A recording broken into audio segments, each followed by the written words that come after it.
साबिक deputy speaker Punjab assembly दोस्त मोहम्मद मजारी की नून लीग की चीफ ऑर्गेनाइजर मरियम नवाज से मुलाकात। इसी हवाले से सरदार दोस्त मोहम्मद मजारी ने पाकिस्तान मुस्लिम लीग नून में शमूलियत इख्तियार कर ली है। चीफ ऑर्गेनाइजर मरियम नवाज ने दोस्त मोहम्मद मजारी को पार्टी में खुशामदीद कहा है। मरियम ने कहा है, आपके आने से जनूबी पंजाब में नून लीग मजीद मजबूत होगी।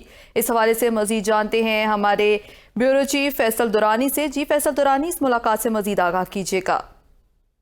जी बिल्कुल जी, आज सुबह जो है दोस्त मोहम्मद मजारी की जो है वो मुस्लिम लीग नून की जो वाइस चेयरमैन है मरियम नवाज, उनसे मुलाकात हुई है। और उस मुलाकात में जो है वो साबिक डिप्टी स्पीकर जो है उन्होंने बाकायदा तौर पे शमूलियत अख्तियार कर ली है मुस्लिम लीग नून में, जबकि इससे पहले भी जो वो ज़बानी तौर पे इन्होंने शमूलियत तो अख्तियार कर ली थी, लेकिन बाकायदा इसका ऐलान नहीं किया था। लेकिन आज की मुलाकात के बाद जो है वो इन्होंने बाकायदा तौर पे जो है उसमें शमूलियत अख्तियार कर ली है।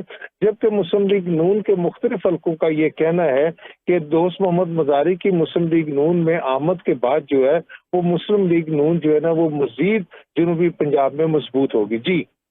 जी, दोस्त मोहम्मद मजारी ने बाकायदा तौर पर नून लीग में शमूलियत कर ली है। ब्यूरो चीफ लाहौर फैसल दुरानी हमें अपडेट कर रहे थे।